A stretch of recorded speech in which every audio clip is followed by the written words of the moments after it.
പകൽ വാർത്ത ആരംഭിക്കുകയാണ്. ആദ്യം തലക്കെട്ടുകൾ. ബംഗ്ലാദേശിൽ ഹിന്ദുക്കൾക്ക് നേരെ ആക്രമണം തുടരുന്നു. 24 മണിക്കൂറിനിടെ കൊലപ്പെടുത്തിയത് 2 ഹിന്ദു യുവാക്കളെ. 40-കാരിയായ ഹിന്ദു യുവതിയെ 2 പേർ കൂട്ടബലാത്സംഗം ചെയ്തു.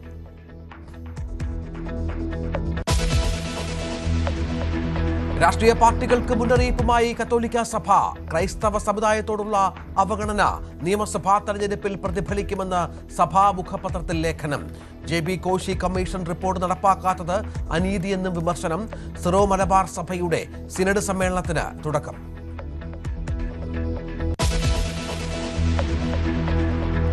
നിലപാട് വിവാദമായതോടെ മാധ്യമങ്ങൾക്കെതിരെ ശ്രീലേഖ. മാധ്യമപ്രവർത്തകർ കുത്തിത്തിരിപ്പ് നടത്തുന്നുവെന്ന് BJP കൗൺസിലർ. പ്രതികരണം BJPക്കുള്ളിൽ അതൃപ്തി രൂക്ഷമാകുന്നതിനിടെ.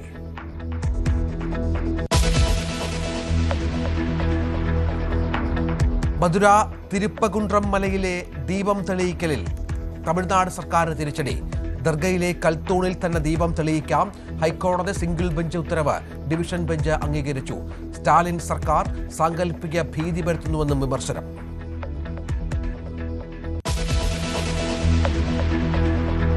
വെനസ്വേലൻ പ്രസിഡന്റ് താൻ തന്നെയെന്ന് നിക്കോളാസ് മദൂറോ. അമേരിക്ക ചുമത്തിയ കുറ്റങ്ങൾ പൂർണ്ണമായും നിഷേധിച്ചു. വെനസ്വേലയുടെ തലസ്ഥാനമായ കാരക്കസിൽ വെടിവെപ്പ്. ഇറാന് നേരെയും അമേരിക്കയുടെ ഭീഷണി. ഉള്ളൂർ ക്ഷേത്രത്തിലെ ആനയെ പാപ്പാൻ മർദ്ദിച്ചതിൽ വനംവകുപ്പ് കേസെടുക്കും. നാട്ടാന പരിപാലന ചട്ടപ്രകാരം നടപടി.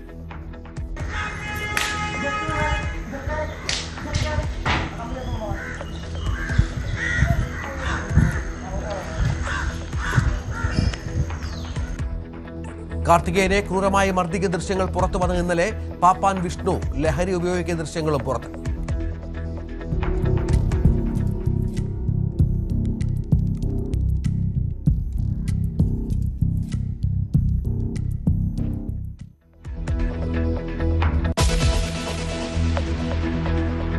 വാർത്തകളുടെ വിശദാംശങ്ങളിലേക്ക്. ബംഗ്ലാദേശിൽ ഹിന്ദുക്കൾക്ക് നേരെ ആക്രമണം തുടരുന്നു. 40-കാരിയായ ഹിന്ദു യുവതിയെ കഴിഞ്ഞ ദിവസം 2 പേർ ചേർന്ന് കൂട്ടബലാത്സംഗം ചെയ്തു.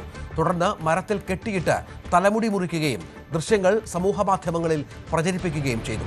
2 ഹിന്ദു യുവാക്കളാണ് 24 മണിക്കൂറിനിടെ രാജ്യത്ത് കൊല്ലപ്പെട്ടത്. കാലിഗഞ്ച് മേഖലയിലാണ് 2 യുവാക്കൾ ചേർന്ന് 40-കാരിയായ ഹിന്ദു യുവതിയെ കൂട്ടബലാത്സംഗം ചെയ്തത്. 2.5 വർഷം മുൻപ് യുവതി ഷാഹിൻ എന്നയാളിൽ നിന്ന് വീടും സ്ഥലവും വാങ്ങി. കരാർ അനുസരിച്ച് 20 ലക്ഷം താക്കയാണ് നൽകിയത്. എന്നാൽ കൂടുതൽ പണം നൽകണമെന്നാവശ്യപ്പെട്ട് ഷാഹിൻ പലതവണ യുവതിയെ ഭീഷണിപ്പെടുത്തി. വഴങ്ങാതെ വന്നതോടെയാണ് ഇയാൾ സുഹൃത്തിനൊപ്പം യുവതിയുടെ വീട്ടിൽ അതിക്രമിച്ചു കയറി ഇവരെ കൂട്ടബലാത്സംഗത്തിനിരയാക്കുന്നത്. തുടർന്ന് 50,000 താക്ക പണം നൽകണമെന്നും ഇയാൾ ആവശ്യപ്പെട്ടു. ഇത് നിഷേധിച്ചതിന് ഇവരെ മരത്തിൽ കെട്ടിയിട്ട ശേഷം മുടി മുറിക്കുകയും സിഗരറ്റ് കൊള്ളികൊണ്ട് ശരീരത്തിൽ പൊള്ളലേൽപ്പിക്കുകയും ചെയ്തു. കലിയൊടുങ്ങാത്ത അക്രമികൾ ഇതിനുശേഷം യുവതിയുടെ നഗ്നദൃശ്യങ്ങൾ സാമൂഹ്യമാധ്യമങ്ങളിൽ പ്രചരിപ്പിച്ചു. സംഭവത്തിൽ അന്വേഷണം നടന്നുവരികയാണെന്നാണ് പോലീസ് വിശദീകരണം. കഴിഞ്ഞ 24 മണിക്കൂറിനിടെ 2 ഹിന്ദു യുവാക്കളും ബംഗ്ലാദേശിൽ അക്രമത്തിനിരയായി കൊല്ലപ്പെട്ടു. ഉച്ചയോടെ ഷോർ ജില്ലയിൽ റാണ പ്രതാപ് എന്നയാളെ ബൈക്കിലെത്തിയ അജ്ഞാതരായ 3 പേരാണ് വെടിവെച്ചു കൊന്നത്. ഇയാൾ ദൈനിക് ബിഡി ഖബർ എന്ന പ്രാദേശിക പത്രത്തിൽ എഡിറ്ററായിരുന്നു. എന്താണ് ആക്രമണത്തിന് കാരണമെന്ന് വ്യക്തമല്ല. രാത്രി 10 മണിയോടെ നാർസിംഗ്ഡി ജില്ലയിലെ മോനി ചക്രവർത്തി എന്ന പലചരക്ക് കട ഉടമയെയും അക്രമികൾ വകവരുത്തി. കുത്തിയും വെട്ടിയും പരിക്കേൽപ്പിച്ച ഇയാൾ സംഭവസ്ഥലത്ത് വെച്ച് തന്നെ മരിച്ചു.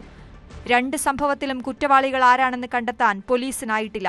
ഇതോടെ 3 ആഴ്ചയ്ക്കിടെ ബംഗ്ലാദേശിൽ ആക്രമണത്തിനിരയായി കൊല്ലപ്പെടുന്ന ഹിന്ദു യുവാക്കളുടെ എണ്ണം 6 ആയി. News desk, news 18. US കോടതിയിലെ വിചാരണയ്ക്കിടെ തനിക്കെതിരെ ചുമത്തിയ എല്ലാ കുറ്റങ്ങളും നിഷേധിച്ച് നിക്കോളാസ് മഡൂറോ. താൻ ഇപ്പോഴും വെനസ്വേലയുടെ പ്രസിഡന്റാണെന്നും അനധികൃതമായി തട്ടിക്കൊണ്ടുവന്നതാണെന്നും വാദിച്ചു. മഡൂറോയെ മാർച്ച് 17 വീണ്ടും ഹാജരാക്കാൻ കോടതി നിർദ്ദേശിച്ചു. ഇന്നലെ ചേർന്ന UN സെക്യൂരിറ്റി കൗൺസിൽ യോഗത്തിൽ US നടപടിക്കെതിരെ രൂക്ഷ വിമർശനമുയർന്നു. ഇതിനിടെ വെനസ്വേലയുടെ തലസ്ഥാനമായ കാരക്കസിൽ വെടിവെപ്പുണ്ടായത് ആശങ്ക പരത്തി. ഇന്നലെ രാത്രി ഇന്ത്യൻ സമയം 10:30 നിക്കോളാസ് മഡൂറോയുടെയും ഭാര്യ സിലിയ ഫ്ലോറസിന്റെയും വിചാരണ നടപടികൾ ആരംഭിച്ചത്. മാൻഹാറ്റൻ കോടതിയിൽ ഡിസ്ട്രിക്ട് ജഡ്ജ് ആൽവിൻ കെ ഹെല്ലാർസ്റ്റെയിന് മുന്നിൽ വെച്ചായിരുന്നു വാദം.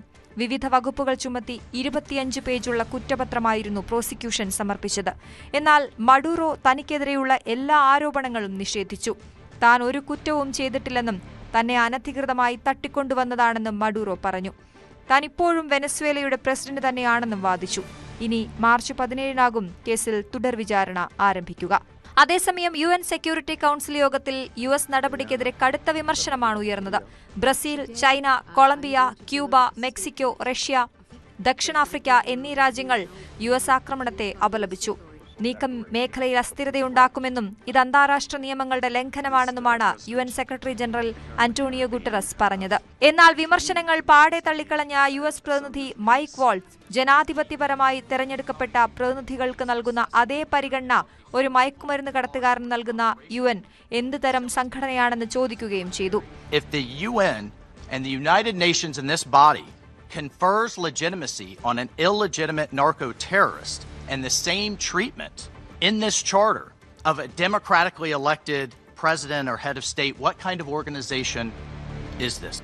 ഇതിനിടെ വെനസ്വേലയുടെ തലസ്ഥാനമായ കാരക്കാസിൽ പ്രസിഡന്റിന്റെ വസതിക്ക് സമീപം വെടിവയ്പുണ്ടായി. ഡ്രോൺ അടക്കം ഉപയോഗിച്ചായിരുന്നു തുടർച്ചയായ വെടിവയ്പ്.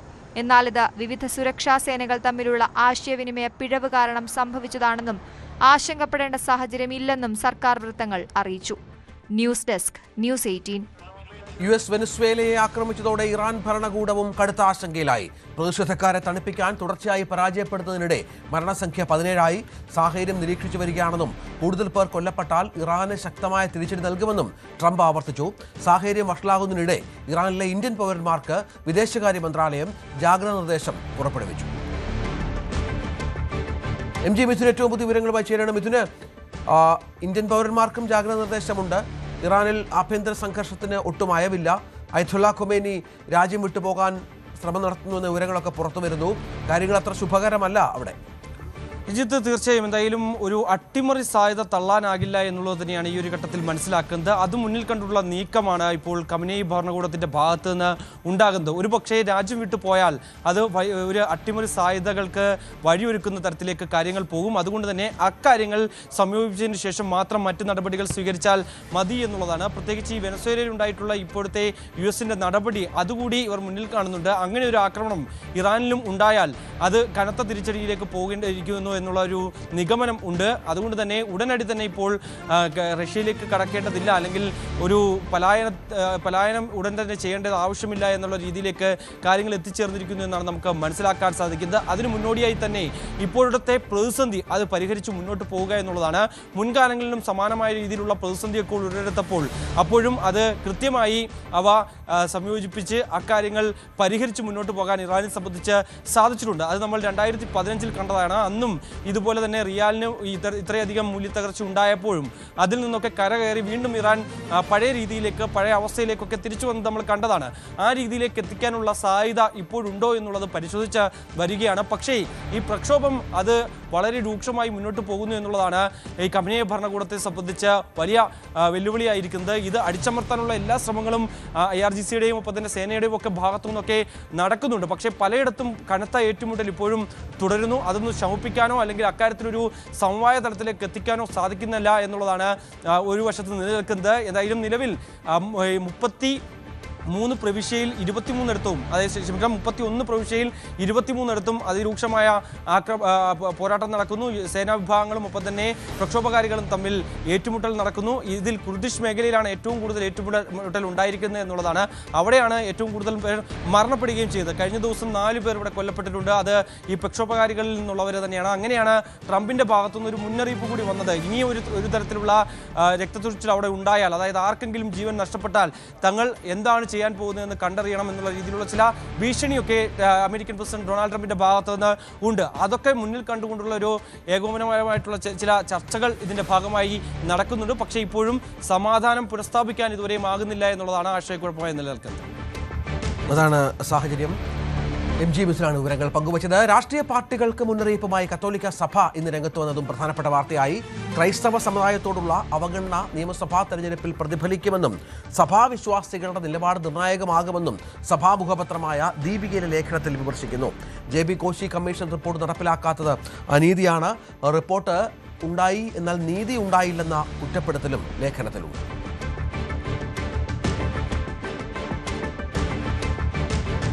നിയമസഭാ തെരഞ്ഞെടുപ്പിൽ ചെങ്ങന്നൂർ തിരിച്ചുപിടിക്കാൻ ഉമ്മൻചാണ്ടിയുടെ മകൾ മരിയ ഉമ്മനെ കളത്തിലിറക്കാൻ കോൺഗ്രസ്.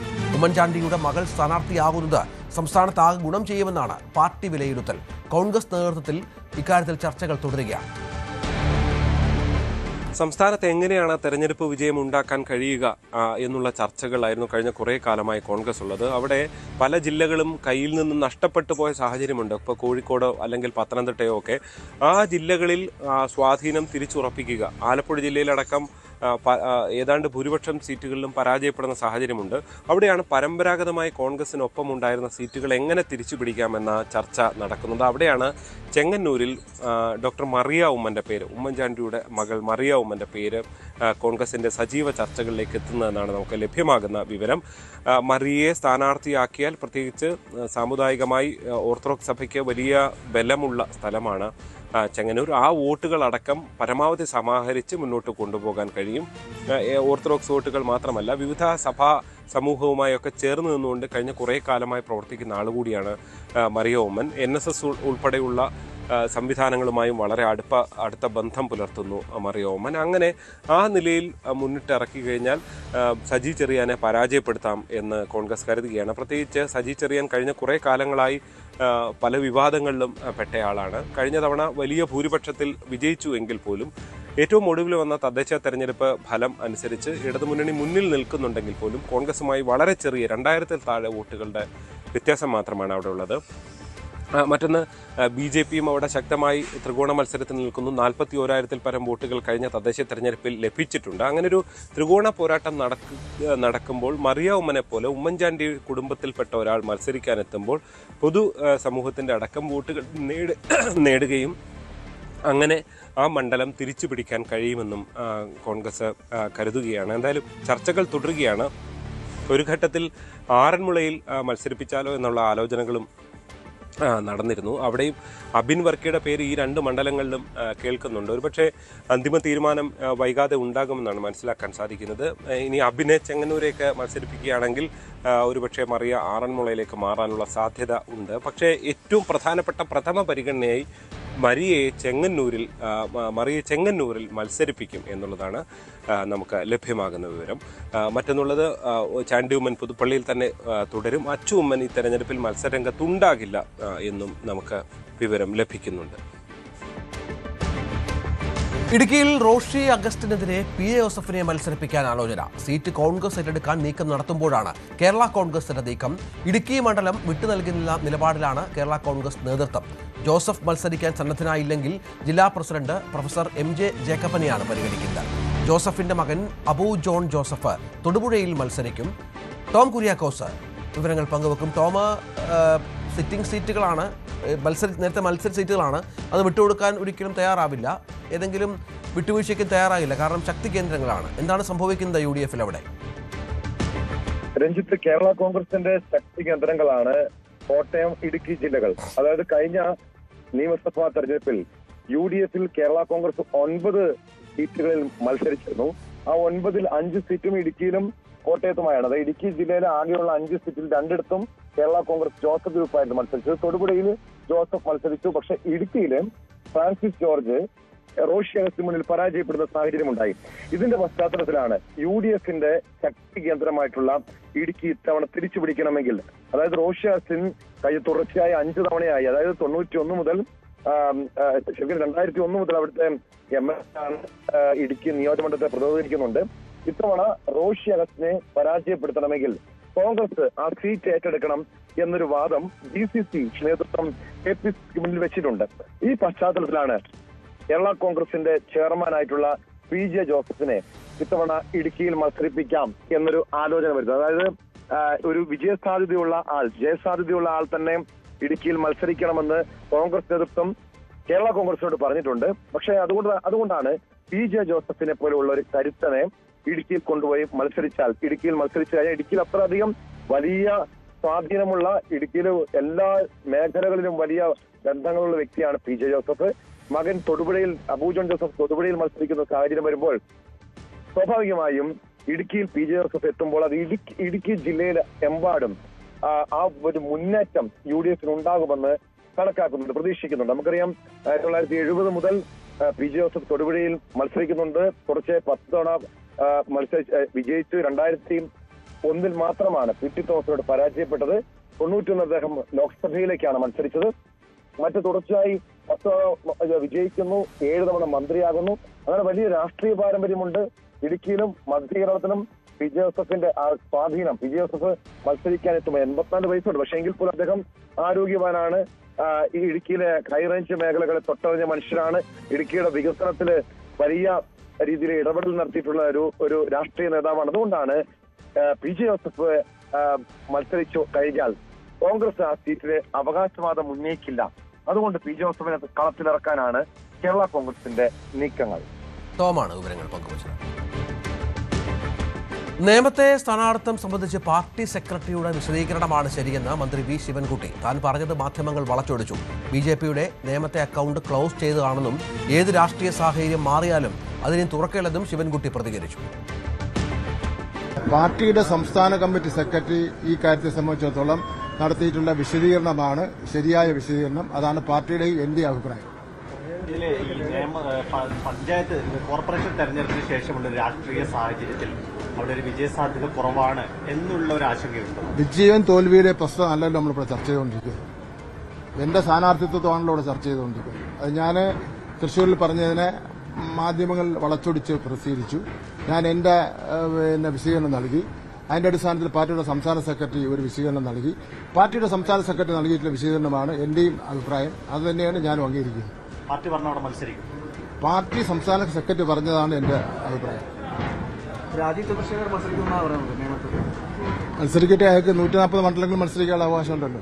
ബിജെപിയുടെ അക്കൗണ്ട് കേരളത്തിൽ നിയമത്തിൽ ക്ലോസ് ചെയ്ത് അത് വീണ്ടും ഓപ്പൺ ചെയ്യാനുള്ള സാധ്യത ഇല്ല. രാഷ്ട്രീയ സാഹചര്യം മാറിയെങ്കിലും നേമത്തെ അക്കൗണ്ട് ഓപ്പൺ ചെയ്യാൻ പ്രയാസമാണ്. നേമത്ത് മത്സരിക്കാനില്ലെന്ന് മന്ത്രി വി ശിവൻകുട്ടി പറയുന്നതും വട്ടിയൂർക്കാവിൽ മത്സരിക്കുമെന്ന് കെ സുരേന്ദ്രൻ പറയുന്നതിലും അന്തർധാരയുണ്ടെന്ന ആരോപണവുമായി കെ മുരളീധരൻ. താൻ മത്സരിക്കണമോ എന്നതും ഏത് സീറ്റിലെന്ന കാര്യവും പാർട്ടി തീരുമാനിക്കുമെന്നും കെ മുരളീധരൻ പറഞ്ഞു. നേമത്ത് മത്സരിക്കാനില്ല എന്ന് ശിവൻകുട്ടി, വട്ടിയൂർക്കാവിൽ മാത്രമേ മത്സരിക്കൂ എന്ന് സുരേന്ദ്രൻ. ഇത് തമ്മിലൊരു അന്തർധാര ഞങ്ങൾ കാണുന്നുണ്ട്. അല്ല, അതിപ്പോൾ അവരാണല്ലോ തീരുമാനം. ഞാൻ പറയാം, മാർക്സിസ്റ്റ് പാർട്ടിയുടെ സ്ഥാനാർത്ഥി ആരാണെന്ന് അവർ തീരുമാനിക്കും. BJPയുടെ സ്ഥാനാർത്ഥി ആരാണെന്ന് അവർ തീരുമാനിക്കും. ഞങ്ങൾ ആരാണെന്ന് ഞങ്ങളുടെ പാർട്ടി തീരുമാനിക്കും. അപ്പോൾ അതൊക്കെ ഓരോരുത്തരുടെ സ്വാതന്ത്ര്യമാണ്. അല്ലാതെ ഞാൻ പക്ഷേ പറയുന്നത് ഇത് രണ്ടും കൂട്ടി വായിക്കുമ്പോൾ ഒരു അന്തർധാരയുടെ മണമുണ്ട്. അതേ ഞാൻ പറഞ്ഞു. CPM സംസ്ഥാന സെക്രട്ടറി MV ഗോവിന്ദനെ പരിഹസിച്ചു കെ മുരളീധരൻ. രാഷ്ട്രീയത്തിൽ ടെൻഷൻ വരുമ്പോൾ ഗോവിന്ദന് തമാശ കേട്ടാൽ ഒരു ആശ്വാസമാണ്. 100 സീറ്റിൽ UDF തോൽക്കുമെന്നല്ല, LDF തോൽക്കുമെന്നാണ് MV ഗോവിന്ദൻ ഉദ്ദേശിച്ചതെന്നും കെ മുരളീധരൻ പറഞ്ഞു. ഗോവിന്ദൻ മാഷ ഞാൻ പറഞ്ഞില്ല, ഗോവിന്ദൻ മാഷ ഇടയ്ക്കിടയ്ക്ക് തമാശ പറയുന്നതാണ്. നമുക്ക് ഈ രാഷ്ട്രീയത്തിലെ ടെൻഷൻ വരുമ്പോൾ ഗോവിന്ദൻ മാഷ 2-3 ഡയലോഗുകൾ കേട്ടാൽ നമുക്ക് നല്ലൊരു സുഖമാണ്, ഒന്ന് മനസ്സ് പറഞ്ഞിട്ടിരിക്കാൻ. ഇപ്പോൾ അങ്ങനത്തെയാണ്. കാരണം 100 സീറ്റിൽ പൊട്ടെന്ന് പറഞ്ഞ് UDF അല്ല, LDF പൊട്ടുന്നതാണ് അദ്ദേഹം. UDF PR മുന്നണിയായി മാറിയെന്ന് മന്ത്രി വി ശിവൻകുട്ടി. വരാൻ പോകുന്ന നിയമസഭാ തെരഞ്ഞെടുപ്പിൽ PR മുന്നണിയും LDFും തമ്മിലാണ് മത്സരമെന്നും ശിവൻകുട്ടി പറഞ്ഞു. കോൺഗ്രസ് അവിടെ അവരുടെ ക്യാമ്പ് സംഘടിപ്പിച്ചു. വയനാട് കോടിക്കണക്കിന് രൂപ മുടക്കിയുള്ള PR ഏജൻസികളെ കൊണ്ടുവന്നിട്ടുണ്ട്. കേരളത്തിൽ ഇപ്പോൾ മത്സരിക്കാൻ ഇന്നത്തെ പത്രമാധ്യമങ്ങൾ നോക്കിയാൽ കേരളത്തിൽ മത്സരിക്കുന്നത് PR ഏജൻസിയും ഇടതുപക്ഷ ജനാധിപത്യ മുന്നണിയും തമ്മിലാണെന്ന് തോന്നുമല്ലോ. കാരണം PR ഏജൻസിയാണ് എല്ലാ കാര്യങ്ങളും ചെയ്തുകൊണ്ടിരിക്കുന്നത്, കോടിക്കണക്കിന് രൂപ മുടക്കിക്കൊണ്ട്. അപ്പോൾ PR ഏജൻസിയും UDFും തമ്മിൽ തർക്കം നടന്നു.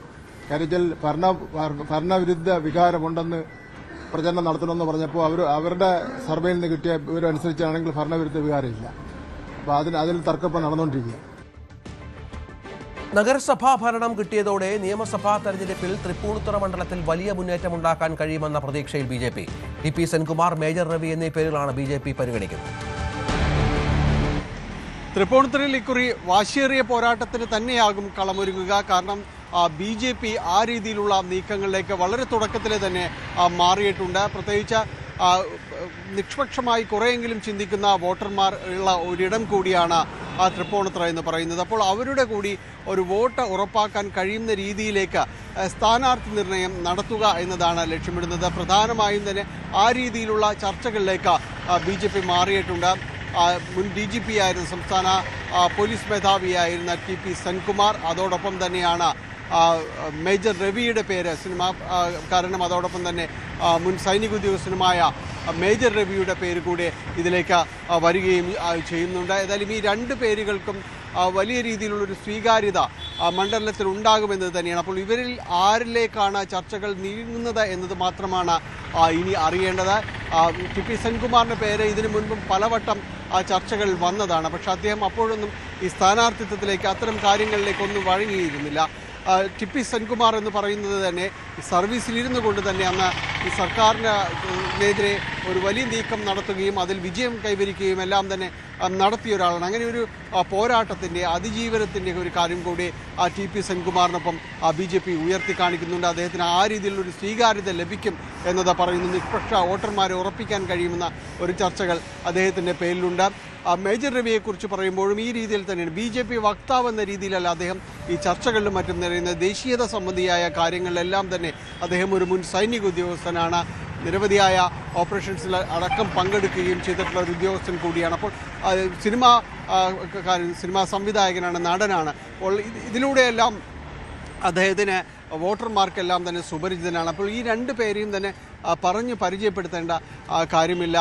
മേജർ രവിയും BJPയുടെ ഔദ്യോഗിക സ്ഥാനങ്ങൾ വഹിച്ചിട്ടുള്ള ഒരാളുമാണ്. അപ്പോൾ ഈ രണ്ട് പേരിലേക്കും എത്തുമ്പോൾ കുറച്ചുകൂടി സ്വീകാര്യത അവിടെ ലഭിക്കാം. തൃപ്പൂണിത്തുറയിൽ ഇപ്പോൾ നിലവിൽ നഗരസഭാ ഭരണം BJPക്കാണ്. അപ്പോൾ കുറച്ചുകൂടി അനുകൂലമായൊരു അന്തരീക്ഷം അവിടെ BJPക്ക് ഉണ്ടായിട്ടുണ്ട് എന്ന വിലയിരുത്തലാണ്.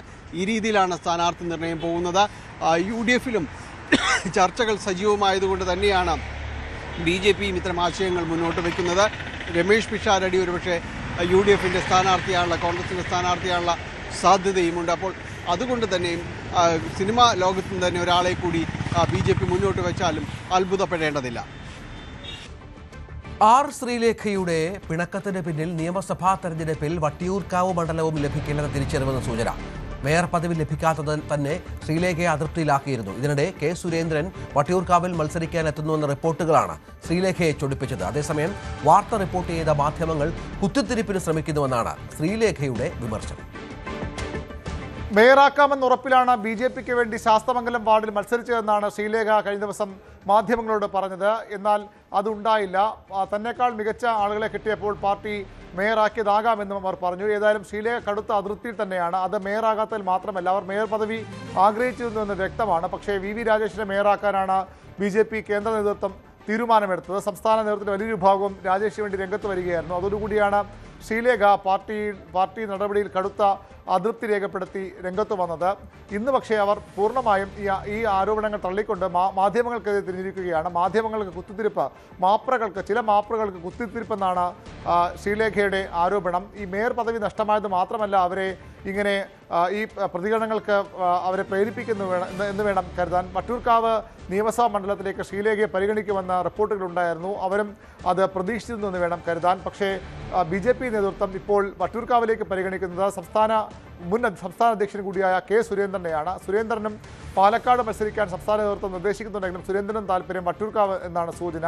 അങ്ങനെ വരുമ്പോൾ വട്ടിയൂർക്കാവിലും മത്സരിക്കാൻ കഴിയാതെ പോകുമെന്ന ആശങ്ക ശ്രീലേഖയ്ക്കുണ്ട്. അതാണ് അവരെ കഴിഞ്ഞ ദിവസം ഈ ഒരു പ്രതികരണത്തിന്, പാർട്ടി വിരുദ്ധ പ്രതികരണത്തിന് അവരെ പ്രേരിപ്പിച്ചത്. എന്നാൽ പാർട്ടി നേതാക്കൾ ഇടപെടുകയും അവർ പാർട്ടിയാണ് വലുത്, പാർട്ടി പറയുന്നത് പോലെ ചെയ്യുമെന്ന നിലപാടൊക്കെ രംഗത്ത് വന്നിരുന്നു. അതിനുശേഷമാണ് പഴി മുഴുവൻ മാധ്യമങ്ങളുടെ മേൽ ചാർത്തിക്കൊണ്ട് കുത്തിത്തിരിപ്പ് മാപ്രകളുണ്ട് എന്ന നിലപാടുമായി മുൻ DGP കൂടിയായ R. ശ്രീലേഖ രംഗത്ത് വരുന്നത്.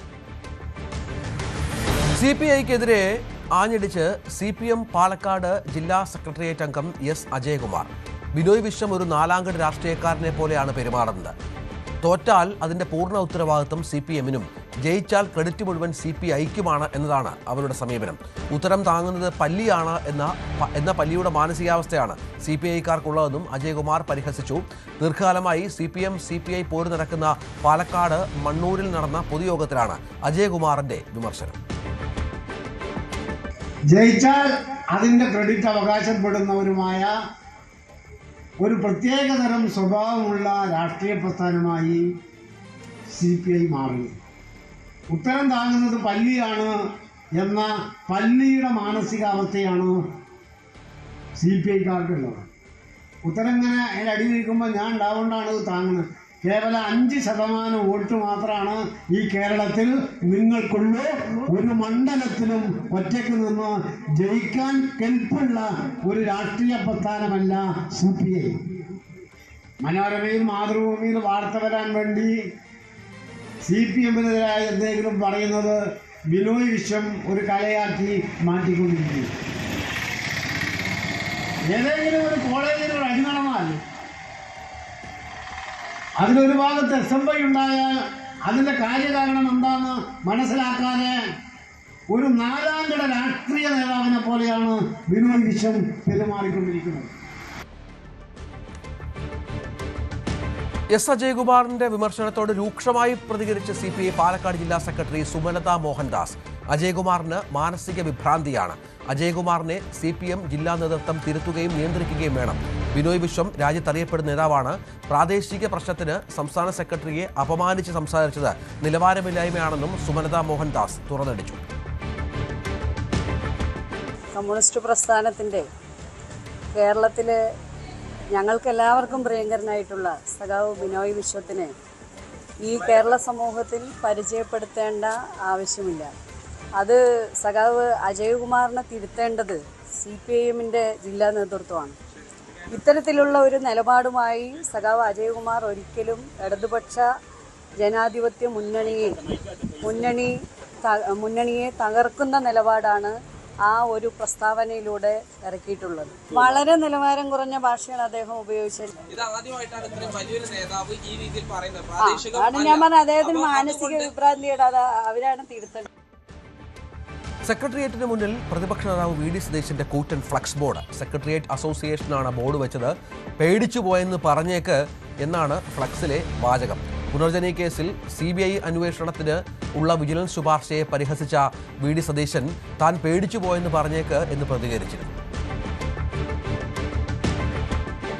തൃശൂർ മറ്റത്തൂർ പഞ്ചായത്ത് വൈസ് പ്രസിഡന്റ് സ്ഥാനം രാജിവെച്ച് കോൺഗ്രസ് അംഗം നൂർജഹാൻ.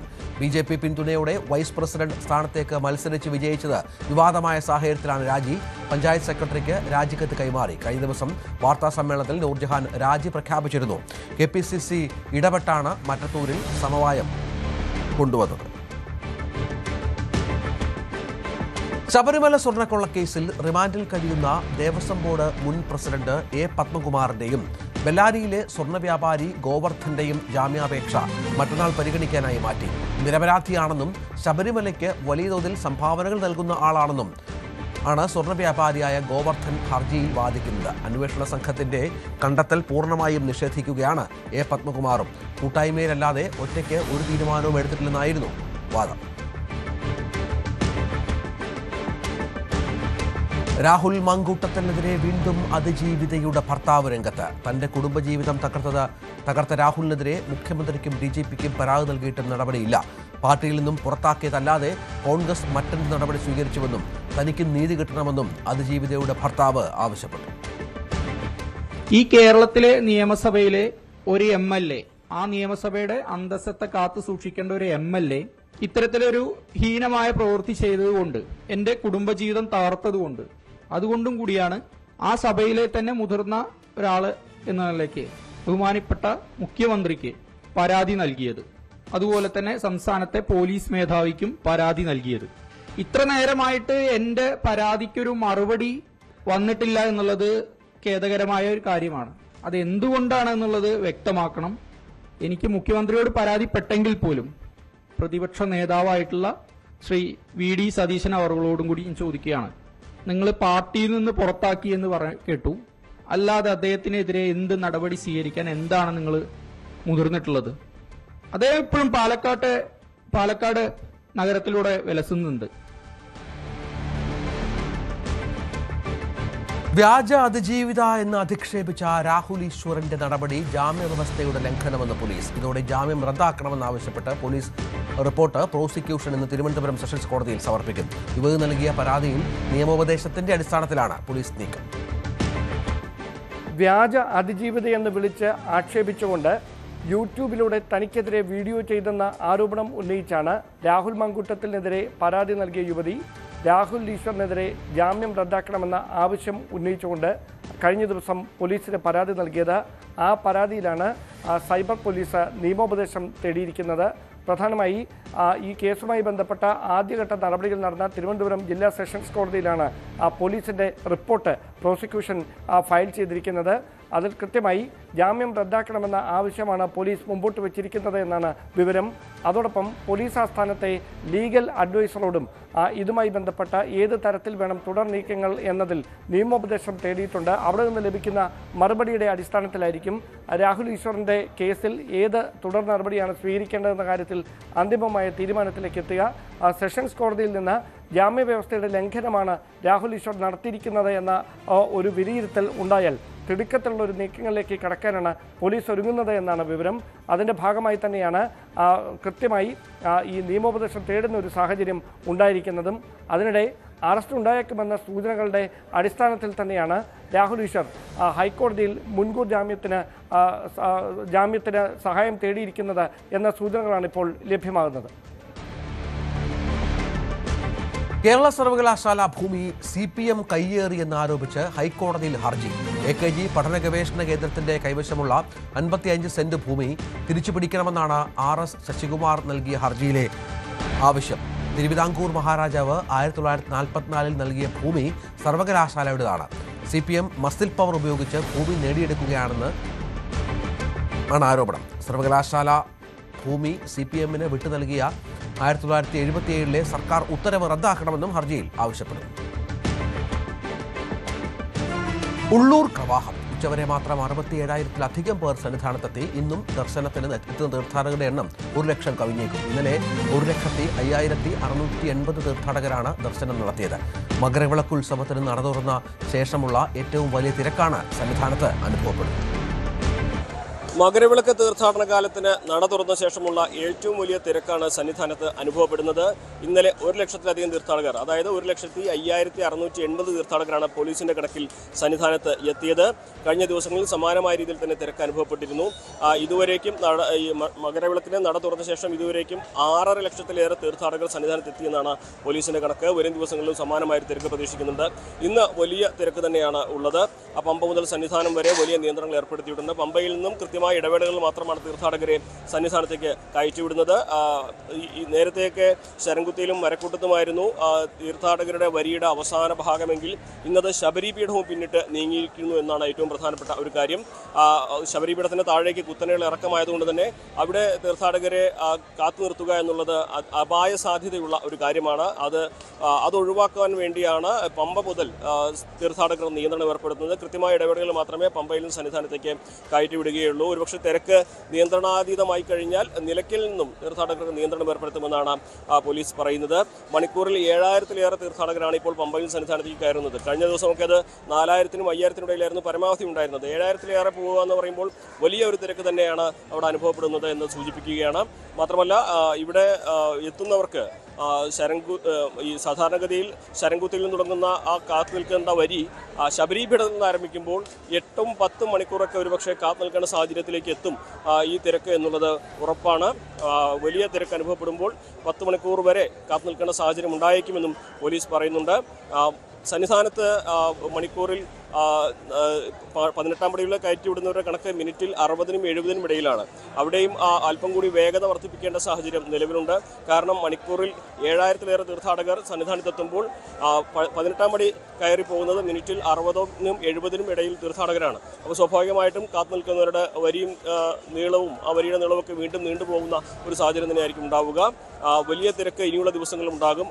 പ്രത്യേകിച്ച് മകരവിളക്കിനോടനുബന്ധിച്ച് ഇവിടെ എത്തുന്ന തീർത്ഥാടകരിൽ വലിയൊരു വിഭാഗം ഇവിടെ തന്നെ പർണശാല കെട്ടി തമ്പടിക്കാനുള്ള ഒരു സാധ്യതയാണ് കാണുന്നത്. അങ്ങനെയാണെങ്കിൽ തിരക്കത് വർദ്ധിപ്പിക്കുകയും ചെയ്യും. എന്നാണെങ്കിലും മുൻ ദിവസങ്ങളെക്കാൾ തിരക്ക് ഇന്ന് അനുഭവപ്പെടുന്നു. മാത്രമല്ല ഇനി വരാനിരിക്കുന്ന ദിവസങ്ങളിൽ സമാനമായൊരു സാഹചര്യം തന്നെയായിരിക്കും ഉണ്ടാവുക എന്നാണ് പോലീസിന്റെയും ദേവസ്വം ബോർഡിന്റെയും കണക്കുകൂട്ടൽ. സന്നിധാനത്തും CB അനുമോദ്, ന്യൂസ് 18. മധുര തിരുപ്പരകുണ്ട്രം മലയിലെ ദീപം തെളിയിക്കൽ കേസിൽ തമിഴ്നാട് സർക്കാരിന് തിരിച്ചടി. ദർഗയിലെ കൽത്തൂണിൽ തന്നെ ദീപം തെളിയിക്കണമെന്ന ഹൈക്കോടതി സിംഗിൾ ബെഞ്ച് ഉത്തരവ് ഡിവിഷൻ ബെഞ്ചും അംഗീകരിച്ചു. ഉയരമുള്ള സ്ഥലങ്ങളിൽ ദീപം തെളിയിക്കുന്നത് വിശ്വാസികൾക്ക് കാണാനാണ്. സ്റ്റാലിൻ സർക്കാർ സാങ്കല്പിക ഭീതി പരത്തുന്നുവെന്നും വിമർശനമുണ്ട്. അജയ് സുധാ ബിജു ചേരുകയാണ്. അജയ്, സർക്കാരിനെ സംബന്ധിച്ചിടത്തോളം മറ്റൊരു നിലപാടിലായിരുന്നു മുന്നോട്ട് പോയിക്കൊണ്ടിരുന്നത്. ഇപ്പോൾ ഈ കേസുമായി ബന്ധപ്പെട്ട് എങ്ങനെയാണ് സ്റ്റാലിന് തിരിച്ചടിയാവുന്നത്? രഞ്ജിത്ത്, ഈ ഒരു മലയുടെ മുകളിൽ ദീപം തെളിയിക്കുന്നതുമായി ബന്ധപ്പെട്ട് ആദ്യം ഈ ഹിന്ദു സംഘടനകൾ ജില്ലാ ഭരണകൂടത്തിലും അതുപോലെ തന്നെ ഈ സുബ്രഹ്മണ്യ ക്ഷേത്ര ഭരണസമിതിയിലും അപേക്ഷ സമർപ്പിച്ചിരുന്നു. എന്നാൽ ഈ ക്ഷേത്രം ഭരണസമിതി ഇത് പൂർണ്ണമായിട്ടും നിഷേധിക്കുകയായിരുന്നു. ഈ പറയുന്ന തിരുപ്പരങ്കുണ്ട്രം മലയുടെ മുകളിലുള്ള വസ്തു എന്ന് പറയുന്നത് അത് ഒരു അവകാശ തർക്കം നിലനിൽക്കുന്ന ഭൂമിയാണ്. ഇവിടെ ഉള്ള കൽത്തൂണിൽ ദീപം തെളിയിക്കുന്നത് അത് ഒരു സമാധാന പ്രശ്നങ്ങൾക്ക് ഇടവരുത്തും എന്നതായിരുന്നു ക്ഷേത്രം പറഞ്ഞിരുന്നത്. അപ്പോൾ ഇത്തരത്തിൽ ക്ഷേത്രവും പിന്നെ ജില്ലാ ഭരണകൂടവും അനുമതി നിഷേധിച്ചതിനെ തുടർന്ന് ഈ ഹിന്ദു സംഘടനകൾ ആദ്യം ഹൈക്കോടതി സിംഗിൾ ബെഞ്ചിനെ സമീപിക്കുകയായിരുന്നു. സിംഗിൾ ബെഞ്ച് ഈ സംഘടനകളുടെ ഈ വാദത്തെ അംഗീകരിച്ചുകൊണ്ട് ഉത്തരവ് പുറപ്പെടുവിച്ചു. കഴിഞ്ഞ ഡിസംബർ 12-ാം തീയതിയാണ് GR സ്വാമിനാഥൻ അധ്യക്ഷനായിട്ടുള്ള ബെഞ്ച് വിധി പുറപ്പെടുവിച്ചത്. ഇതിനെ ചോദ്യം ചെയ്തുകൊണ്ട് ഈ ഈ സംസ്ഥാന സർക്കാരും അതുപോലെ തന്നെ സുബ്രഹ്മണ്യ ക്ഷേത്ര ഭരണസമിതിയും ഈ ഹൈക്കോടതിയുടെ തന്നെ ഡിവിഷൻ ബെഞ്ചിനെ സമീപിക്കുകയായിരുന്നു. ഇന്ന് ഡിവിഷൻ ബെഞ്ച് ഇത് G ജയചന്ദ്രനും അതുപോലെ തന്നെ KK രാമകൃഷ്ണനും അധ്യക്ഷനായിട്ടുള്ള ഡിവിഷൻ ബെഞ്ചാണ് തങ്ങളുടെ തീരുമാനം അറിയിച്ചത്. അതായത് ഈ കൽത്തൂണിൽ തന്നെ ഈ ദർഗയുടെ ഭാഗമായിട്ടുള്ള ഈ പറയുന്ന മലയുടെ മുകളിൽ അവിടെയുള്ള ഒരു സിക്കന്ദർ ബാദുഷാ ദർഗയുണ്ട്. ആ ബാദുഷാ ദർഗയുമായി ചേർന്നിരിക്കുന്ന കൽത്തൂണിൽ തന്നെ ദീപം തെളിയിക്കാം എന്നതാണ് കോടതി ഉത്തരവിൽ പറയുന്നത്. കോടതി മറ്റൊരു തരത്തിൽ സർക്കാരിനെ രൂക്ഷമായി വിമർശിക്കുകയും ചെയ്യുന്നുണ്ട്. അതായത് സർക്കാർ അനാവശ്യ ഭീതി പരത്തുകയാണ്. സർക്കാരിൻ്റെ ഈ ഒരു നിലപാടെന്ന് പറയുന്നത് അവിശ്വസനീയമാണ് എന്നും കോടതി പറഞ്ഞിട്ടുണ്ട്. അതുപോലെ സർക്കാർ സ്പോൺസേർഡ് ആയിട്ടുള്ള അസ്വസ്ഥത ഉണ്ടാകാതിരിക്കാൻ നോക്കിയാൽ മാത്രം മതി. അനാവശ്യമായിട്ടുള്ള രാഷ്ട്രീയ വിവാദങ്ങളിലേക്ക് ഇതിനെ വലിച്ചിഴക്കരുത്. അത്തരത്തിൽ പോയാൽ മാത്രമേ മേഖലയിൽ സമാധാന പ്രശ്നങ്ങൾ ഉണ്ടാവുകയുള്ളൂ. ഉയരത്തിൽ ദീപം തെളിയിക്കുക എന്നുള്ളത് വിശ്വാസികൾക്ക് കാണാൻ വേണ്ടിയിട്ടാണ്, അല്ലാതെ മറ്റൊരു തരത്തിലുള്ള പ്രശ്നം ഇവിടെ നിലനിൽക്കുന്നില്ല എന്നാണ് ഇപ്പോൾ ഡിവിഷൻ ബെഞ്ചിൻ്റെ നിലപാട്. അതുപോലെ തന്നെ ഡിവിഷൻ ബെഞ്ച് മറ്റൊരു കാര്യം കൂടി ഓർമ്മിപ്പിക്കുന്നത് ഈ ദേവസ്ഥാനം, ഈ ക്ഷേത്രം സുബ്രഹ്മണ്യ ക്ഷേത്രത്തിലെ ദേവസ്ഥാനമാണ് ഈ ദീപം തെളിയിക്കേണ്ടത്. മറ്റാരും ഈ ദീപം തെളിയിക്കുന്നതിനെ അനുഗമിക്കാൻ പാടില്ല എന്നും ഈ ഉത്തരവിൽ പറയുന്നുണ്ട്. ആദ്യം ക്ഷേത്രം സ്വീകരിച്ച നിലപാട് ക്ഷേത്രത്തിനോട് ചേർന്നുള്ള ഒരു കൽവിളക്കിൽ ദീപം തെളിയിക്കണമെന്നതായിരുന്നു. എന്നാൽ ഇപ്പോൾ മലമുകളിൽ തന്നെ ദീപം തെളിയിക്കാം എന്ന ഒരു ആവശ്യം അത് അംഗീകരിച്ചുകൊണ്ട് ഡിവിഷൻ ബെഞ്ച് കൂടി ഉത്തരവ് വന്നിട്ടുണ്ട്. എന്നാൽ ഇതിൻ്റെ കൂടെ സർക്കാരിന് കടുത്ത വിമർശനവുമുണ്ട് എന്നതാണ് ഇതിൻ്റെ മറ്റൊരു വശം. ശരി. മുൻ കേന്ദ്രമന്ത്രിയും മുതിർന്ന കോൺഗ്രസ് നേതാവുമായ സുരേഷ് കൽമാടി അന്തരിച്ചു. 81 വയസ്സായിരുന്നു. പൂനെയിലെ ദീനനാഥ് മങ്കേഷ്കർ ആശുപത്രിയിൽ ചികിത്സയിലിരിക്കെയാണ് അന്ത്യം. ദീർഘനാളായി അസുഖബാധിതനായിരുന്നു അദ്ദേഹം. ഭൗതിക ശരീരം ഇന്ന് ഉച്ചയ്ക്ക് 2 മണി വരെ പൂനെ എരണ്ടുവാനയിലെ കൽമാടി ഹൗസിൽ പൊതുദർശനത്തിന് വെക്കും. ഉച്ചയ്ക്ക് ശേഷം 3:30 നവിപേട്ടിലെ വൈകുണ്ഠ ശ്മശാന ഭൂമിയിൽ സംസ്കാര ചടങ്ങുകൾ നടക്കും. 1995-96 കാലഘട്ടത്തിൽ കേന്ദ്ര റെയിൽവേ സഹമന്ത്രിയായി പ്രവർത്തിച്ചിട്ടുണ്ട്. സ്പോർട്സ് അഡ്മിനിസ്ട്രേറ്റർ എന്ന നിലയിൽ ശ്രദ്ധേയനായിരുന്നു കൽമാടി. വർഷങ്ങളോളം ഇന്ത്യൻ ഒളിമ്പിക് അസോസിയേഷന്റെ പ്രസിഡന്റായും സേവനമനുഷ്ഠിച്ചിട്ടുണ്ട്.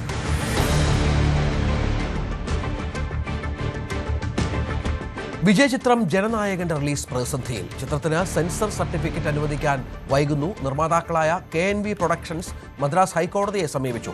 കോടതി കേസ് ഉച്ചയ്ക്ക് ശേഷം പരിഗണിക്കും.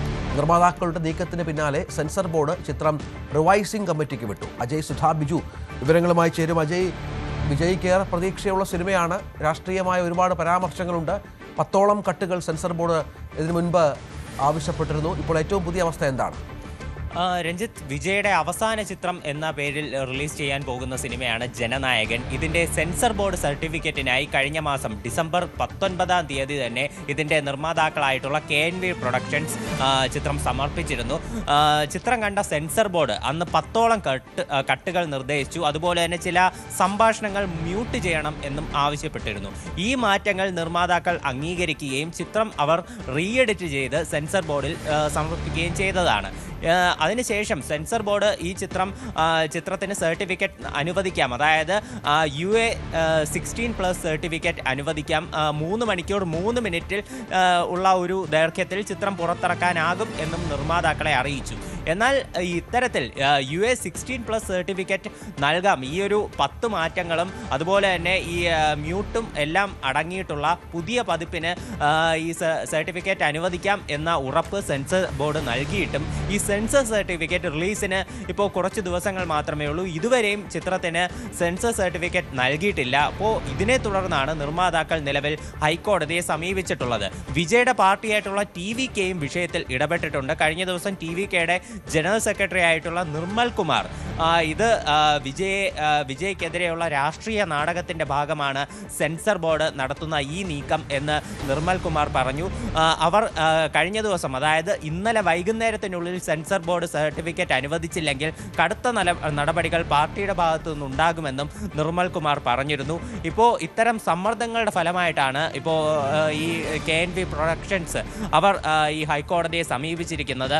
മദ്രാസ് ഹൈക്കോടതി ഈ കേസ് ഉച്ചയ്ക്ക് ശേഷം കൃത്യമായി പറഞ്ഞാൽ 2:30 പരിഗണിക്കും എന്നാണ് അറിയാൻ സാധിച്ചിട്ടുള്ളത്. അതിനിടെ സെൻസർ ബോർഡിന്റെ ഭാഗത്ത് നിന്ന് ഒരു അപ്ഡേഷൻ വരുന്നുണ്ട്.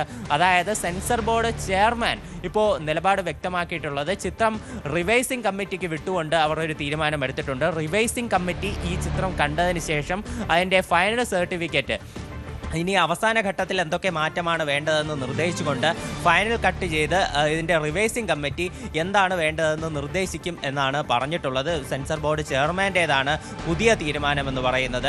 വിജയ് ചിത്രങ്ങൾക്ക് ഇത്തരത്തിൽ ഈ സെൻസർ സർട്ടിഫിക്കറ്റ് നൽകാൻ വൈകുന്നത് ഇത് ആദ്യത്തെ കാര്യമല്ല. മുൻപ് മെറസലിൻ്റെ സർട്ടിഫിക്കറ്റ് നൽകുന്നതും ഇത്തരത്തിൽ നീട്ടിവെച്ചിരുന്നു. അതിലുള്ള GST പരാമർശം ഉൾപ്പെടെ വിവാദമായ ഒരു ചിത്രമാണ് മെറസൽ. അതിൻ്റെ സർട്ടിഫിക്കറ്റ് റിലീസിൻ്റെ തലേ ദിവസം മാത്രമാണ് മെറസലിൻ്റെ സർട്ടിഫിക്കറ്റ് നൽകിയത്. ഇന്നിപ്പോൾ ഡിസംബർ 6-ാം തീയതിയാണ്. ഡിസംബർ 9-ാം തീയതിയാണ് ചിത്രത്തിൻ്റെ റിലീസ് നിശ്ചയിച്ചിട്ടുള്ളത്. ഇനി 3 ദിവസം മാത്രമേ റിലീസിനുള്ളൂ. അപ്പോൾ ഇന്ന് കോടതിയിൽ വിഷയം എത്തുന്നതോടെ സെൻസർ ബോർഡ് എന്തായാലും റിവൈസിംഗ് കമ്മിറ്റിക്ക് വിട്ടു എന്നുള്ള അവരുടെ തീരുമാനവും കോടതിയിൽ വ്യക്തമാക്കാനാണ് സാധ്യത. എന്തായാലും ഇനി സർട്ടിഫിക്കറ്റിന്റെ കാര്യത്തിൽ അനിശ്ചിതത്വം ഇപ്പോഴും തുടരുന്നുണ്ട്. ശരി. വിവാദിത്രം ദ കേരള സ്റ്റോറിക്ക് 2ാം ഭാഗം ഒരുങ്ങുന്നു. ആദ്യ ഭാഗത്തിന് നിർമ്മാതാവ് വിപുൽ അമൃതലാൽ ഷായാണ് 2ാം ഭാഗവും തിയേറ്ററിലെത്തിക്കുന്നത്. എന്നാൽ ഇത്തവണ സുദീപ് തോസനിന് പകരം കാമാഖ്യ നാരായണൻ സിംഗ് ആണ് സംവിധാനം. ബിയോണ്ട് ദ കേരള സ്റ്റോറി എന്ന് പേരിട്ട ചിത്രം ഫെബ്രുവരി 27 പുറത്തിറക്കും. സിനിമയിലെ അഭിനേതാക്കൾ ആരൊക്കെയാണെന്നതും വ്യക്തമായിട്ടില്ല. ഇത്തവണ കൂടുതൽ വേദനിപ്പിക്കുന്നതും ആഴത്തിലുമുള്ള സംഭവങ്ങളാണ് സിനിമയിൽ പറയുന്നതെന്നാണ് അണിയറ പ്രവർത്തകർ അവകാശപ്പെടുന്നത്.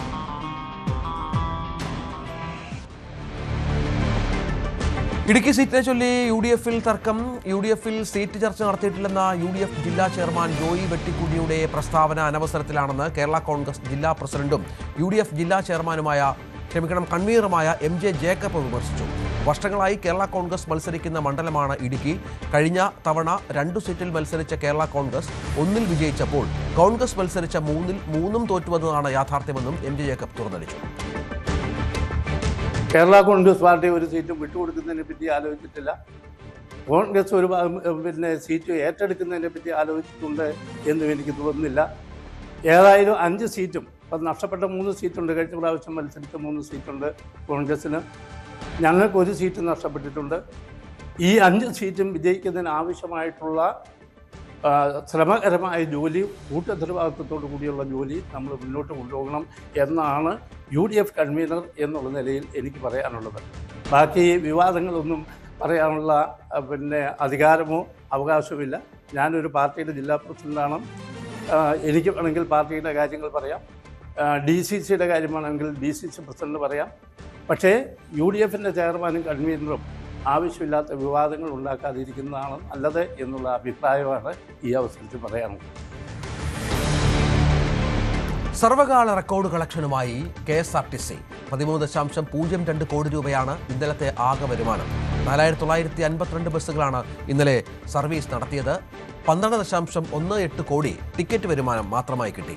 83,49,000 രൂപ ടിക്കറ്റിന് വരുമാനമായി കിട്ടി. കഴിഞ്ഞ സെപ്റ്റംബറിൽ നേടിയ 10.19 കോടിയുടെ റെക്കോർഡ് കളക്ഷനാണ് ഇന്നലെ മറികടന്നത്. ഓണാവധിക്ക് ശേഷമുള്ള ആദ്യ പ്രവൃത്തി ദിവസമായിരുന്നു ഈ കളക്ഷൻ നേട്ടം.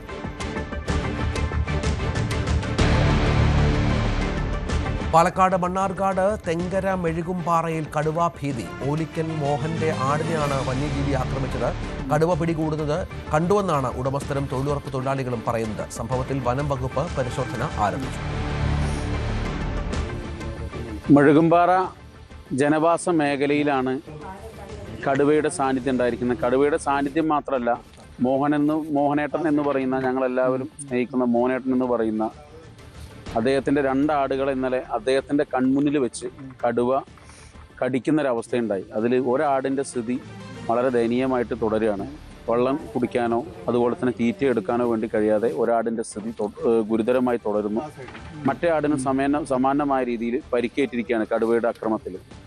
ഇവിടെ ജനവാസ മേഖലയിൽ ഉൾപ്പെടെയുള്ള മേഖലകളിൽ ഇങ്ങനെ കടുവ ഇറങ്ങുമ്പോൾ ജനങ്ങളെല്ലാവരും വളരെ വലിയ ഭീതിയിലാണ് നിൽക്കുന്നത്. ജനങ്ങൾ വലിയ പ്രയാസത്തിലാണ് നിൽക്കുന്നത്. ഇവിടെ ഈ കടുവ ഇറങ്ങിയിട്ട് ജനങ്ങളെ ആകെ ബുദ്ധിമുട്ടിച്ചിട്ട് ജനങ്ങളെയൊക്കെ ആകെ ഭീതിയിലാഴ്ത്തുമ്പോൾ ഇവിടെ തൊട്ടടുത്ത് ഇന്നലെ ഈ കടുവ അറ്റാക്ക് ചെയ്യുന്ന സമയത്ത് അതിൻ്റെ ഏതാണ്ട് 50 മീറ്റർ അകലെയാണ് ഇവിടെ കാണുന്ന ഈ അമ്മമാരുൾപ്പെടെയുള്ളവർ തൊഴിലുറപ്പ് പണി എടുത്തുകൊണ്ടിരിക്കുന്നത്. അത്രയും അടുത്ത് ജനങ്ങളുമായി അത്രയും ചേർന്ന് നിൽക്കുന്ന വീടുകളുള്ള ജനവാസ മേഖലയിലാണ് ഇത് സംഭവിച്ചിട്ടുള്ളത്. ഇടുക്കി പീരുമേട്ടിൽ ജനവാസ മേഖലയിൽ ഇറങ്ങിയ കാട്ടാന ഭീതി പടർത്തുകയാണ്. ഏലപ്പാറ ടൗണിന് സമീപം നിലയുറപ്പിച്ച കൊമ്പനെ കാടുകയറ്റാൻ വനംവകുപ്പ് ശ്രമങ്ങൾ നടത്തുന്നുണ്ടെങ്കിലും ഫലം കണ്ടിട്ടില്ല. ജനവാസ മേഖലയിലേക്ക് ആന ഇറങ്ങാതിരിക്കാനുള്ള നടപടികൾ വനംവകുപ്പ് സ്വീകരിക്കണമെന്ന ആവശ്യം ശക്തമാണ്. തിങ്കളാഴ്ച ഉച്ചയോടെ നാട്ടിലിറങ്ങിയ കാട്ടാന ഏലപ്പാറയിലും പരിസര പ്രദേശങ്ങളിലും ഭീതി പടർത്തുകയാണ്. ടൗണിന് സമീപം ശാന്തിനഗർ ഭാഗത്തെത്തിയ കാട്ടാനയെ കണ്ട് നാട്ടുകാർ ബഹളം വെച്ചതോടെ ആന സമീപത്തെ തേയിലത്തോട്ടത്തിലേക്ക് കയറി. പിന്നീട് ആന പുതുലയം ഭാഗത്തെത്തി. ഈ സമയം ഓട്ടോറിക്ഷയിൽ വരികയായിരുന്ന യാത്രക്കാർ കാട്ടാനയെ കണ്ടതോടെ വാഹനത്തിൽ നിന്നും ഇറങ്ങി ഓടി. നാട്ടുകാർ വിവരം അറിയിച്ചതിനെ തുടർന്ന് പോലീസും വനംവകുപ്പും സ്ഥലത്തെത്തിയെങ്കിലും ആനയെ തുരത്താനായില്ല. നിരവധി തോട്ടം തൊഴിലാളികൾ ജോലി ചെയ്യുന്നതും അധിവസിക്കുന്നതുമായ മേഖലയിലാണ് കാട്ടാന ഇറങ്ങിയിരിക്കുന്നത്. കണ്ടു ആന ഞാൻ ഇറങ്ങി വീട്ടിൽ താഴെ ഇറങ്ങി പോകുമ്പോൾ ആന എൻ്റെ മുമ്പേ വന്ന് നിൽക്കുമായിരുന്നു. അതിന് മുന്നേ അവിടെ വാര അവിടെ വെട്ടി അവിടെ വലിച്ച് താഴോട്ട് ഇറങ്ങി പോകുമ്പോൾ കയ്യാലൊക്കെ പോയിട്ടുണ്ട്. അവിടെ അതിലേ കയറി ഇതിലേ വരുമ്പോഴാണ് ലയൻസിലടുത്ത് ഞാൻ ഇറങ്ങി ഈ പോസ്റ്റിൻ്റെ അവിടെ നിൽക്കുമ്പോൾ ആന നേരിട്ട് കണ്ടപ്പോഴാണ് ഇങ്ങോട്ട് ഓടി വരുമ്പോഴാണ് പിള്ളേരുടെ കഥവൊക്കെ തുറന്നല്ലേ കിടക്കുന്നത്. കഥവടയ്ക്കാനൊക്കെ എല്ലാവരും വിളിച്ച് പറയുകയും ചെയ്യും. ആദ്യമായാണ് കാട്ടാന ഈ മേഖലയിലേക്ക് വരുന്നതെന്നും ഭയപ്പാടോടെയാണ് വീടുകളിൽ കഴിയുന്നതെന്നും നാട്ടുകാർ പറയുന്നു. ഞങ്ങൾ ഒറ്റയ്ക്ക് വിളിക്കുന്നത്, അതുകൊണ്ട് ഞങ്ങൾ പണിക്കൊക്കെ പോകുമ്പോൾ ഞങ്ങൾക്ക് പേടിയാ. അതുകൊണ്ട് ഇതിന് എന്തെങ്കിലും ഒരു നടപടിക്ക് എടുത്താന്ന് സാറേ. ഫോറസ്റ്റുകാർ വന്നെന്ന് പറഞ്ഞപ്പോൾ ഞങ്ങൾ കണ്ടില്ല. താഴെ വന്നത് ഫോറസ്റ്റുകാരൊക്കെ വന്നെന്ന് പറഞ്ഞ്, പക്ഷെ ഞങ്ങൾ അവരെ കണ്ടില്ല. ഇവിടെയൊക്കെ റിപ്പോർട്ടെന്ന് പറഞ്ഞു. ആനയെ നിരീക്ഷിക്കുന്ന വനംവകുപ്പ് ഉൾക്കാട്ടിലേക്ക് കയറ്റിവിടാനുള്ള ശ്രമം തുടരുകയാണ്. എന്നാൽ വനാതിർത്തിയിലെ ഫെൻസിംഗ് നിർമ്മിക്കാനുള്ള തീരുമാനത്തിൽ വനംവകുപ്പ് വീഴ്ച വരുത്തിയതിനെതിരെ വിമർശനം ശക്തമാണ്. ഫോറസ്റ്റ് ഉദ്യോഗസ്ഥരോട് പറയുവാനുള്ളത് കൃത്യമായ രീതിയിലുള്ള RRTയുടെ പരിശോധന ഇവിടെ കൃത്യമാക്കണം. അതേപോലെ തന്നെ കേന്ദ്ര ഫണ്ടിൽ നിന്നും MP ഉൾപ്പെടെയുള്ള ആൾക്കാർ ഫണ്ട് അനുവദിച്ചിട്ടും ഇതുവരെയായിട്ടും വനമേഖലാ കേന്ദ്രങ്ങളിൽ ഇതുവരെയായിട്ടും ഫെൻസിംഗ് പോലും നടത്താത്ത സാഹചര്യമാണ് ഫോറസ്റ്റിന്റെ ഭാഗത്തു നിന്നും ഉണ്ടാകുന്നത്. ഇത്തരത്തിലേക്ക് മുന്നോട്ട് പോയി കഴിഞ്ഞാൽ ഫോറസ്റ്റ് ഓഫീസ് ഉൾപ്പെടെയുള്ള പ്രതിഷേധ പരിപാടികളുമായി പഞ്ചായത്ത് മുന്നോട്ട് പോകും. പ്രദേശത്ത് RRT ടീമിനെ വിനിയോഗിക്കണമെന്നാവശ്യപ്പെട്ടുകൊണ്ട് വനംവകുപ്പ് മന്ത്രിക്ക് നിവേദനം നൽകാനാണ് പഞ്ചായത്ത് ഭരണസമിതിയുടെ തീരുമാനം. ന്യൂസ് 18 ഇടുക്കി. എറണാകുളം വടവുകോട് ബ്രഹ്മപുരം മാലിന്യ പ്ലാന്റിന് സമീപം ഓടിക്കൊണ്ടിരുന്ന കാറിന് തീപിടിച്ചു. പുക ശ്രദ്ധയിൽപ്പെട്ടതോടെ വാഹനത്തിലുണ്ടായിരുന്ന 3 പേർ പുറത്തിറങ്ങിയതിനാൽ വൻ ദുരന്തം ഒഴിവായി. കാറിലെ അഗ്നിബാധയെ തുടർന്ന് പുറമ്പോക്കിലെ കാടിനും തീപിടിച്ചിരുന്നു. തൊട്ടടുത്ത ഇലക്ട്രിക് ലൈനിലേക്കും തീ പടർന്നത് ആശങ്ക വർദ്ധിപ്പിച്ചു. ഫയർഫോഴ്സ് എത്തിയാണ് തീ പൂർണ്ണമായും നിയന്ത്രണ വിധേയമാക്കിയത്.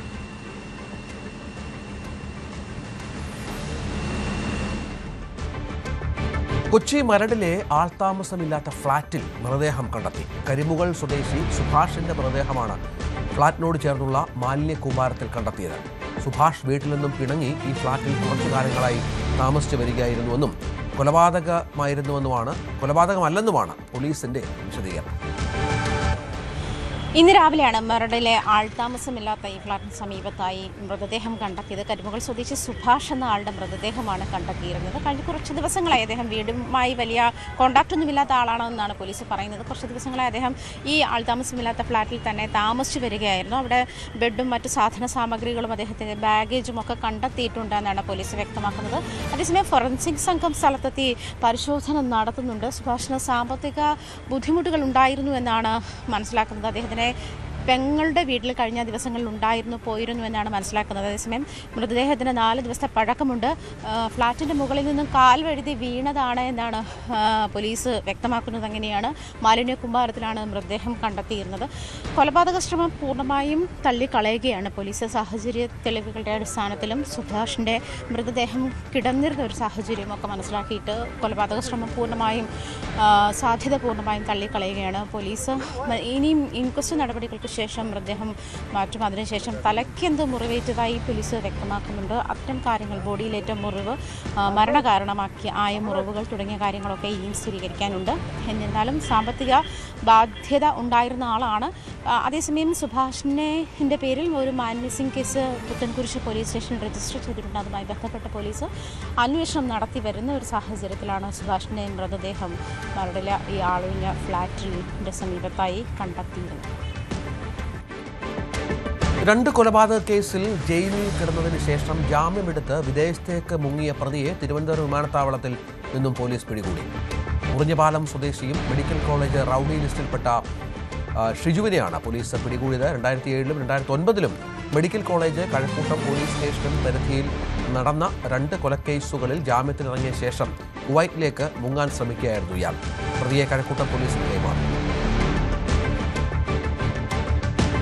കാസർഗോഡ് ആത്മഹത്യയ്ക്ക് ശ്രമിച്ച +1 വിദ്യാർത്ഥിനി മരിച്ചു. പുല്ലൂർ കേളോത്ത് അക്കരമ്മൽ കൃഷ്ണൻ ശ്രീജ ദമ്പതികളുടെ മകൾ രൂപികയാണ് മരിച്ചത്. പരവനടുക്കം MRS സ്കൂളിലെ +1 വിദ്യാർത്ഥിനിയാണ്. രൂപികയെ വീട്ടിലെ കിടപ്പുമുറിയിലെ ഫാനിൽ തൂങ്ങിയ നിലയിലാണ് വീട്ടുകാർ കണ്ടത്. ആദ്യം കാഞ്ഞങ്ങാട്ടെ സ്വകാര്യ ആശുപത്രിയിലും പിന്നീട് മംഗലാപുരത്തെ ആശുപത്രിയിലും എത്തിച്ചുവെങ്കിലും ജീവൻ രക്ഷിക്കാനായില്ല. അമ്പലത്തറ പോലീസ് അസ്വാഭാവിക മരണത്തിന് കേസെടുത്തു.